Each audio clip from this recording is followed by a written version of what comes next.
Mi alma espera en el Señor y yo confío en su palabra.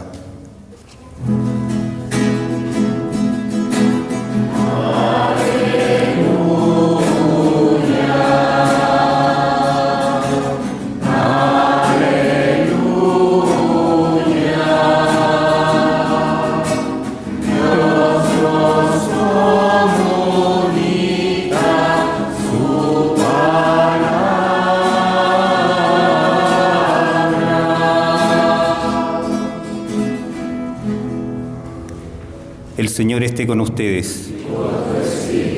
Proclamación del Santo Evangelio de nuestro Señor Jesucristo según San Mateo.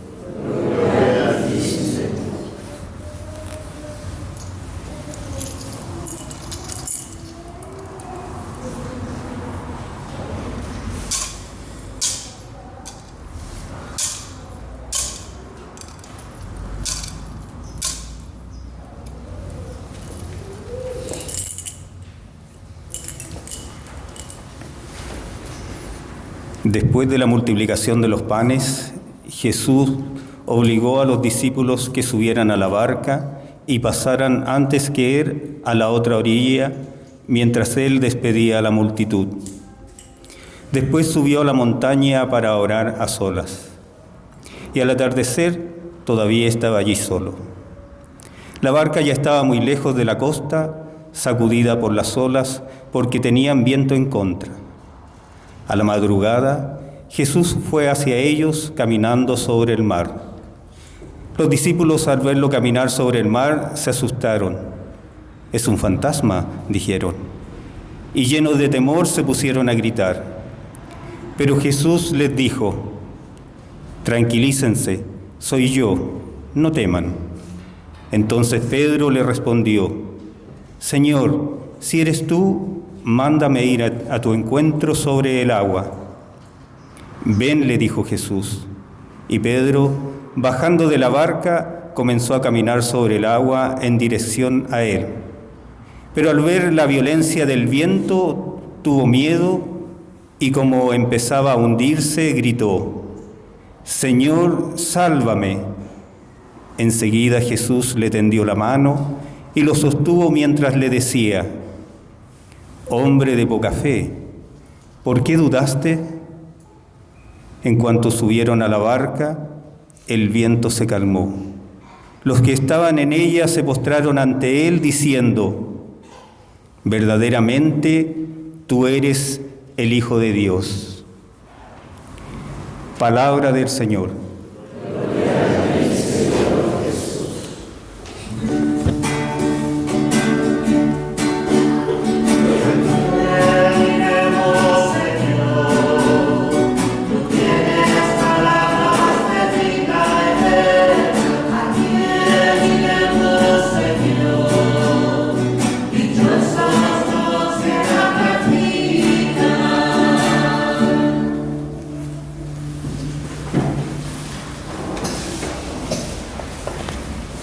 Estamos en el domingo 19 del tiempo ordinario y hoy el Evangelio nos narra un acontecimiento histórico de la vida de nuestro Señor Jesucristo, que es, digámoslo así, como todo lo de Cristo. Todos los actos de Cristo son sobrenaturales, pero a la vista de los apóstoles es sobrenatural. No es común ver a una persona caminar por las aguas, por encima de las aguas. Pero más aún todavía es mucho más extraordinario, porque bueno, Jesús, siendo Dios, Él creó las aguas, creó el firmamento, puede hacer con lo que quiera, con todas las cosas con lo que Él quiera. Pero que un hombre como Pedro, de carne y hueso, como usted y yo, camine sobre las aguas, extraordinario, me parece a mí, no sé a ustedes. A mí me parece extraordinario. Y este acontecimiento está precedido de una actitud de Cristo bastante hermosa y que nosotros vale la pena poderla resaltar. Y es la intimidad que tiene Jesucristo como hombre con su Padre Dios, con el origen de Él, que es el Padre. Él no necesitaba orar, pero oró. Y son muchos los relatos en las Sagradas Escrituras que nos manifiestan de que Cristo se quedaba solo en las noches, en la madrugada, para estar a solas y estar con su Padre. Y los apóstoles veían, y por eso lo resaltaron, lo dejaron por escrito, de que Jesús oraba, Jesús rezaba, sin necesidad de hacerlo, rezaba, con la intención de darles ejemplo a los apóstoles, con la intención de que nosotros, más adelante, cuando fueron escritos los evangelios, tuviésemos esa noticia, esa verdad, lo importante de la oración. No se concibe a un cristiano sin orar. Si Cristo, que es Dios, oró, ¿cuánto más nosotros necesitamos de la oración? Revisémonos cómo está nuestra oración. Como primer punto, ¿cómo está nuestra oración? ¿Cómo está ese trato con nuestro Padre Dios? ¿Cómo está esos coloquios de amor, ese trato de amor con el Padre, con nuestro Creador, con nuestro Salvador, con el Espíritu Santo? ¿Cómo está esa cercanía? No solamente en que yo hago el rosario, no solamente en que yo voy a misa el domingo, no solamente en que yo de vez en cuando me recuerdo de Dios, sino cómo está esa relación íntima de ese aquel que me ama y que yo le busco, y que yo le busco. ¿Qué es lo más importante para mi vida? Y si es lo más importante para mi vida, pues debe de haber una actitud interna y externa que manifieste que Él es el fundamento de mi vida, que Él es lo más importante de mi vida, que hay una cercanía con Dios, con mi Padre, con mi Señor. ¿Cómo está esa relación? Todos los días me levanto un rato y le oro al Señor en silencio, 5, 10 minutos, consagrándole el día al Señor, diciéndole: Señor, aquí estoy, otro día para ti, para amarte. Durante el día tener algún momento también antes de las comidas, al finalizar el día, otro rato de oración profundo, de contacto con Dios, con Dios. El Señor, dice el evangelista San Mateo, no solamente oró durante esa tarde en que se quedó solo, que los apóstoles fueron al mar, sino que dice el evangelista que salió al encuentro de los apóstoles que estaban en el apuro de la tormenta, de que estaba por hundirse, a la cuarta vigilia. ¿Y cuál es esa cuarta vigilia? El momento más oscuro, que ya está por amanecer, es decir, cuando ya se está acabando la noche, la madrugada, cuando ya va a salir el sol. Ahí salió Jesús al encuentro, lo cual quiere decir que pasó mucho rato en oración. O sea, Jesús oró muchísimo. Desde la tarde, póngale 2, 3 de la tarde, almorzaron después de la multiplicación de los panes. Y después, toda la tarde, toda la noche y toda la mañana, oró. Y Jesús no estaba mirando el reloj. Esta oración está como muy larga. Esta misa está como muy larga. Porque muchas veces nosotros, sí, oramos, pero oramos como porque nos toca. Oramos como porque de alguna manera tengo que pedirle algo a Dios. Porque me enseñaron a que al menos tengo que pedirle al Señor o darle gracias en algún momento. Pero no, la vida cristiana y la vida de Cristo nos muestra que debe haber una profundidad. Que yo no vengo solamente a la misa porque tengo que venir a misa el domingo. Porque si eso sucede, entonces yo estoy mirando el reloj. Si yo vengo para encontrarme con aquel que me ama, si yo vengo para tener ese coloquio, ese contacto con amor, la hora es indiferente, porque estoy con mi amado. Así como dos personas se aman, no están mirando el reloj. Pueden tener cosas mucho más importantes, sí, pero no están mirando el reloj y no le está calculando a la novia o al novio, al pololo, a la polola, ya es suficiente. No, se pide más, se anhela más estar con esa persona amada. Y Jesús es nuestra persona amada. Y queremos estar con Él y amarle a Él. Y ojalá pudiésemos tener más. Lógicamente no podemos salir de nuestras responsabilidades. pero cuánto debería añorar, anhelar el corazón del cristiano, anhelar el corazón del católico, estar más tiempo con Jesús, estar más tiempo con Él, mirarle más, contemplarle más, conocerle más. Ahí está lo primero, la oración de Cristo, que nos invita, nos exhorta a orar. Porque una vida humana sin oración no tiene sentido. Es una vida carnal y mundana, pero una vida cristiana es una vida de oración permanente. Una vida de oración permanente. Y que si yo no puedo tener momentos, hay que tenerlos, hay que sacarlos. Y si nosotros nos acomodamos en el tiempo, vamos a tener momentos de oración. Pero por lo menos si no los puedo tener prolongados de 1 hora, de media hora, por lo menos yo tengo 10, 15 minutos intensos de oración. Y después, entonces le ofrezco en oración todas las cosas que yo esté realizando, mi trabajo, mi estudio, las cosas por hacer en la casa, la relación con los vecinos, con los amigos, todo en oración, para agradarle a Dios y ofrecérselos a Dios, todo hacerlo en oración. Eso es lo primero, tener vida espiritual verdaderamente, porque nosotros somos bautizados, somos regenerados por el Espíritu, y el Espíritu hay que alimentarlo en la oración. En la oración. Entonces, primer punto, orar y orar mucho, porque para podernos salvar tenemos que rezar mucho, para poder ser santos tenemos que rezar mucho, para poder pasar cualquier tempestad, que es a lo que ya nos introducimos, tenemos que rezar mucho. Segundo punto, el Evangelio nos muestra entonces que el Señor acude a los apóstoles a la cuarta vigilia, ya por amanecer, todavía está oscuro, está la tormenta lloviendo, los vientos que soplan fuertemente y las olas que tratan y amenazan de hundir a la barca del apóstol San Pedro, porque aquella barca en la cual se montaron era la barca del apóstol San Pedro, y estaban los 12 apóstoles, y estaban ahí.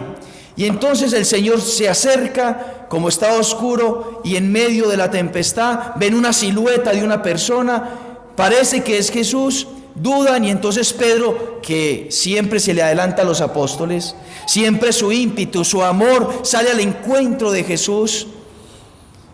Dice Pedro: Señor, si eres tú, mándame ir a ti. Y entonces el Señor le dice: sí, yo soy. Así como le dijo Yahvé, el Señor, a Moisés, le dijo en el monte Sinaí, cuando le reveló que tenía que ir a liberar al pueblo de Israel, le dijo: yo soy. Y entonces cuando Moisés se entera que es Dios, ahí confía.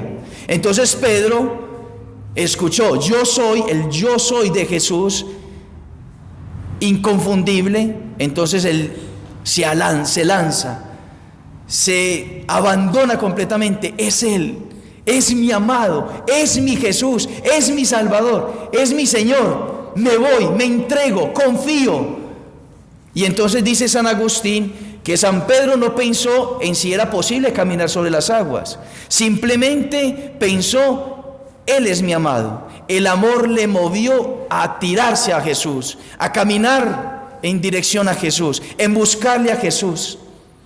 Pero llegan los vientos que le hacen sentir nuevamente que está en un peligro, y entonces Pedro quita la mirada de Jesús y entonces empieza a mirar el mar, las olas, el viento, se empieza a mirar a sí mismo: yo soy un ser humano, no puedo estar caminando sobre las aguas. Y entonces ahí, en su duda, en su temor, en su falta de fe, porque quitó la mirada de Jesús, la mirada de sus ojos a Jesús, y entonces se empieza a dudar y se empieza a hundir. Pero cuando está hundiéndose, pero cuando él empieza a sentir que su vida se pierde, le dice al Señor, le grita: Señor, sálvame. Nuevamente se dirige a su amado, nuevamente se dirige a Jesús, nuevamente confía en Él y le grita: sálvame. Y el Señor le toma por brazo, le estrecha en su corazón, lo carga, podríamos decirlo, lo salva, lo estrecha a su humanidad sacrosanta y entonces lo lleva a la barca, lo sube a la barca y ahí entonces todo se calma, porque aquel que produjo la tempestad tiene el poder también de calmarla. Y entonces Jesús calma la tempestad, Pedro está en la barca sin temor alguno y se salvó y se salvaron todos y empezó una gran paz en sus corazones. Eso es lo segundo. ¿Dónde está puesta nuestra mirada? ¿Dónde estamos mirando? ¿Estamos mirando las cosas de la tierra? ¿Estamos mirándonos a nosotros mismos? ¿Estamos mirando quizá más a las criaturas que a Dios? ¿En dónde está nuestra fe? ¿Está en la brujería, en la hechicería? ¿Dónde está puesta su confianza? ¿En el brujo que le soluciona un problema por horas o por días? ¿En dónde está su confianza? ¿En sus seguridades? ¿En su manera de pensar? ¿En su manera de obrar? ¿En dónde están sus seguridades? ¿En sí mismo? ¿En las cosas de este mundo? ¿En los placeres de este mundo? ¿En sus temores? ¿En sus miedos? ¿O hay que ponerlos en Cristo? ¿O hay que mirar a Cristo? Cristo es nuestro Salvador. Él ha venido a buscarnos. No solamente Él nos ha buscado en el momento en que decidió abajarse, como dice el apóstol San Pablo en su carta a los Filipenses, capítulo número 2, se anonadó a sí mismo, se abajó a sí mismo y tomó nuestra condición. No solamente ahí, cuando vivió como uno como nosotros, sino que lo sigue haciendo durante todos los años, durante todos los días se abaja. Durante todos los días Él nos busca. Todos los días se celebra la Eucaristía y Él está ahí pensando en ti. Como estaba ahí concentrado para salvar a Pedro, aquí en el altar todos los días está pensando en cómo salvarte, en cómo hacerte feliz, en cómo sostenerte, en cómo abrazarte, en cómo tomarte por la mano, en cómo mostrarte el camino, en cómo llevarte a su voluntad, a la voluntad del Padre. Todos los días, no deja de hacerlo, no deja de hacerlo. Pero debemos mirarlo, no podemos dejarnos distraer de las cosas, tenemos que mirarlo a Él, confiar en Él, abandonarnos en Él. Nuestra vida en Él está segura, nuestra vida en Él está segura, está salvada, está redimida, está glorificada, está para la eternidad. En Él debemos estar. Y entonces Pedro fue llevado a la barca. Eso es un signo muy interesante que el gran padre de la iglesia, San Agustín, pues preparando esta homilía me hizo ver. Jesús no coge a Pedro y se va para la orilla con él, sino que va donde sus otros apóstoles y lleva a Pedro a donde los apóstoles y se sube a la barca. ¿De qué material estaba hecha la barca?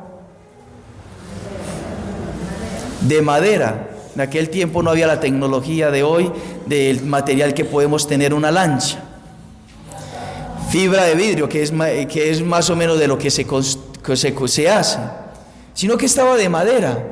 Y resulta de que Jesús lo lleva, lo monta a la iglesia, porque San Agustín dice, y los padres de la iglesia dicen, la barca es el signo, la imagen de la iglesia, simboliza la iglesia. Y es la barca de Pedro, del cabeza de la iglesia, de aquel cuando después Pedro dice, tú eres el Mesías, el Hijo de Dios vivo, el que debía venir, proclama la fe en Cristo. Ese Cristo mismo es el que se monta a la barca de Pedro y es el mismo que le dice, tú eres Pedro, Simón, tú eres Pedro y sobre esta piedra edificaré mi iglesia. Y resulta que una vez montado Cristo en la barca, nunca se va a bajar de ella. Y entonces San Agustín nos mete en el misterio de la redención, el misterio de la cruz. Porque Cristo dio su vida, no en cualquier cosa, Cristo dio su vida en un madero. Y entonces San Pablo nos dice, se entregó, Cristo ama a la iglesia y se entregó por ella. Amó a la iglesia y se entregó por ella. ¿Dónde se entregó Cristo? En un madero. ¿Dónde se montó Cristo? En otro madero, en una barca hecha de madera. Y Cristo nunca se bajó de la cruz. No se bajó de la cruz. Lo bajaron porque ya había muerto para sepultarlo, pero Él nunca se bajó de la cruz porque amó a la iglesia y se entregó por ella en el madero. Cristo está en la barca que es la iglesia, con sus apóstoles, con el fundamento de la iglesia que son los apóstoles. Cristo nunca la va a abandonar. Cristo ama a la iglesia y Cristo nos quiere salvar en la iglesia, y tenemos que amar a la iglesia y tenemos que estar en la iglesia. Nosotros abandonamos la iglesia una vez nosotros aceptamos una verdad que no es verdad, sino que es apariencia de verdad y que no es de iglesia. Cristo amó a la iglesia y se entregó por ella. Nosotros debemos amar la iglesia y entregarnos por ella. Y nosotros debemos defender la iglesia. Es nuestro deber, es nuestra misión, como es la misión de cualquier hijo, defender a la madre cuando se le insulta, o que hijo pretende, o que hijo omite, o que hijo no hace nada cuando a su mamá la han ofendido. Ninguno, todos defenderán a la madre. Y cómo nosotros no defender, como hijos de la iglesia, cómo no defender a nuestra Santa Madre Iglesia. Y quizá tenemos que revisarnos, hemos juzgado a la iglesia, le hemos perdido fe a la iglesia, hemos consentido pensamientos que son implantados por Satanás en el corazón, que la iglesia no vale para nada, que la iglesia no sirve para nada, que la iglesia de los curas, sí, los curas son los más visibles, pero la iglesia no es de los curas, la iglesia es de Cristo. Y quizá le hemos perdido fe a la iglesia. Y quizá hemos consentido pensamientos, Dios está en todas partes, entonces no es necesario la iglesia. Yo puedo aquí orar en mi casa, y oro en mi casa, y Dios me ama, y yo quiero a Dios, yo trato de no hacer el mal. Y la iglesia no sirve para nada. Sí sirve, porque Cristo la amó y se entregó por ella. Se entregó por ella. Y nosotros tenemos que defenderla, tenemos que amarla, tenemos que creer en todo lo que enseña la Santa Madre Iglesia Católica y morir por ello. Morir por ello. Estamos en un momento difícil, porque incluso obispos o conferencias episcopales predican algo que no es de la iglesia, predican cosas que la iglesia nunca ha enseñado y que son cosas falsas. Nosotros creemos y debemos creer solamente en aquello que Cristo reveló y que la iglesia ha predicado durante 2000 años. ¿Cómo estamos seguros de que yo estoy en la verdad? Cuando yo cojo el magisterio de la iglesia junto con las Sagradas Escrituras, y ahí está la verdad revelada por Cristo. Revelada por Cristo. Y entonces yo estoy seguro, estoy cierto. Podemos estar dentro de la iglesia con peligros, pero si estamos en la barca de la iglesia no pereceremos. Porque Cristo está ahí, Cristo está en la iglesia. Pueden sacudirnos las olas, pueden venir los vientos a sacudir la iglesia como para hundirla, como para aplastarla y desaparecerla, como podemos estar hoy, pero no prevalecerán, no prevalecerán. Las puertas del infierno no prevalecerán contra ella. Cristo está en la barca de la iglesia. En cambio, si yo decido salirme de la barca y estar fuera de la barca, pereceré, me perderé. Pedro salió de la barca para ir donde Jesús, pero una vez con Jesús, Jesús lo devuelve a la barca. Nunca Jesús va a querer que te apartes de la iglesia. Nunca Jesús va a ser su voluntad que tú desprecies a la iglesia. Nunca Jesús va a ser su voluntad que tú no vengas a la Eucaristía, que tú no vengas a la iglesia. Es otro el que no quiere. Perdón, es otro el que quiere. No Cristo, no es Dios. Hay precisamente lobos vestidos de oveja, pero son lobos. Entonces tenemos que identificar si yo estoy siguiendo un lobo que se me disfraza de oveja, un pastor falso que no entró por la puerta al corral, sino que entró por encima o por otro lugar y que se está robando las ovejas. Entonces, queridos hermanos, tenemos que creer en todo lo que cree y enseña la Santa Madre Iglesia Católica. No en unas cosas sí y en otras pocas no. Porque si yo dejo de creer en algo que me enseña la Santa Madre Iglesia Católica, ese algo me va a llevar a negar otra, y esa otra me va a llevar a negar otra, y se empieza a desgranar como se desgrana la mazorca, hasta que la tusa queda sin grano alguno. La verdad de Cristo que reveló es una sola, está compenetrada, está compacta por Él que es la verdad. Si negamos alguna verdad, entonces negamos toda la verdad. Hay que creer en Cristo, tener nuestros ojos fijos en Cristo, amarle a Cristo profundamente y amar la iglesia profundamente.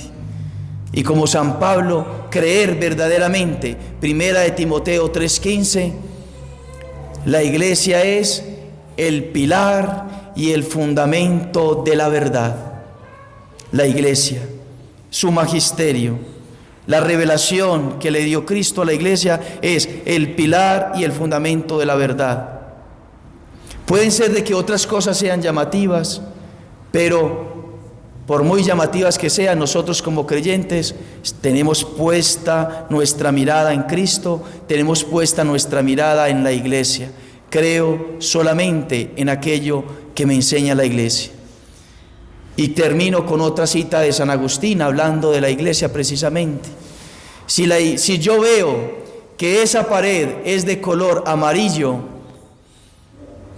y mis ojos me dicen que es amarilla esa pared, dice San Agustín, pero la iglesia me dice que es roja, creo que es roja, porque tengo la promesa en la iglesia de que no prevalecerá los poderes del infierno contra ella.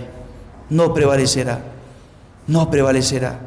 Prefiero dudar de mí mismo, dudar de mi mirada, dudar de mis seguridades, antes que dudar de la Santa Madre Iglesia Católica. Amémosla, defendámosla, demos la vida por ella todos los días. ¿Y de qué manera la defendemos? Teniendo una vida santa, porque la iglesia se merece personas santas, bautizados santos. Que la Virgen María nos conceda esa gracia de tener momentos de oración, tener una vida espiritual y tener una fe cierta y segura en Cristo, que la ha dejado en la Santa Madre Iglesia. Que así sea. Profesamos nuestra fe y con todo el corazón en el momento en que decimos